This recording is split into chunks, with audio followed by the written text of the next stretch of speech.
Om Swastiastu. Reng rahina sani becik puniki irage pacang melajahin materi indek laporan bahasa Bali. Materi puniki Presida Kepolihang reng kelas 11 semester 1. Inggih sani mangkin menawi semeton utawi sisye talar sani nonton video puniki sampun sayage melajah materi indek laporan. Langsung kemantan titiang aturan contoh laporan dados post video puniki mangde side kuacen. Puniki laporan Manggala Karang Taruna Gua Anom Desa Panji Singaraja. Sejeroning acara formal utawi acara resmi, wenten sane kebaos panitia bahasa Balinyane prawartake. Wenten sane kebaos Manggala utawi ketua panitia, wenten sane kebaos penyarikan utawi sekretaris, talar wenten sane kebaos juru rakse utawi bendahara, miwah wenten sane kebaos si utawi anggota.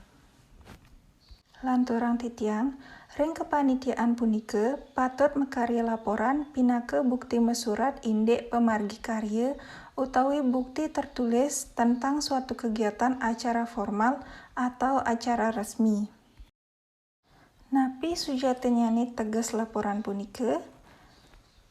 Laporan inggih punike wangun bebaosan lisan utawi tulis ngeninin indek sekancan parindikan pinake sarana informasi utawi pertanggungjawaban saha mutusang sahananing wicare sani sampun kemargiang sejeroning organisasi.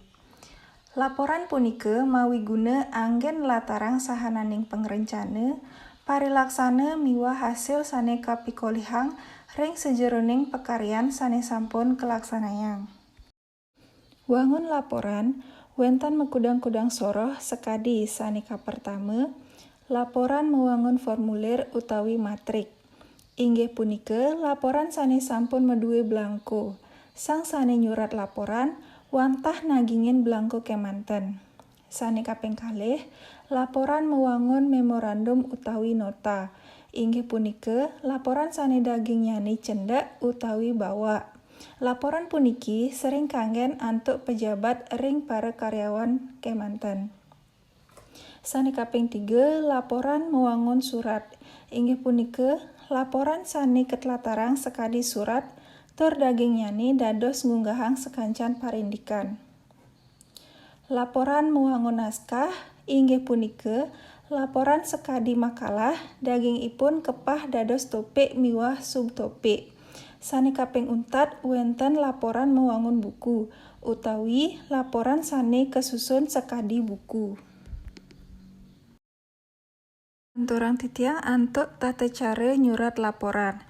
Sane pertama wenten sane kebaos pengrencana laporan.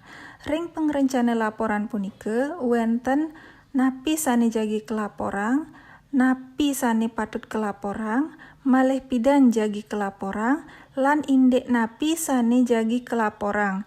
Yening sampun sida nyawis pitaken puniki, pacang presida maosang indek latar belakang, pikobat miwah tetujon laporan. Sane kaping kalih wenten mupulang separindik utawi mupulang bahan. Sane kaping 3 wenten sistematika utawi nudonang daging laporan. Miwah sane kaping 4 nyurat laporan. Manut materi sane kesobiahang iwau, Presida kecutetang laporan inggih punike wangun bebaosan lisan utawi tulis ngeninin indek sekancan parindikan pinake sarana informasi utawi pertanggungjawaban saha mutusang sahananing wicare sane sampun kemargiang sejeroning organisasi. Wangun laporan punike wenten sane kebaos formulir utawi matriks, memorandum utawi nota, surat, naskah, lan buku. Wantah asa punike sane presida titiang aturang, dumugi napi sane kepelajahan iwau presida membuat majeng ring semeton utawi sisye talar sane nonton video puniki. Puputang titiang antuk paramesanti. Om Santi Santi Santi Om.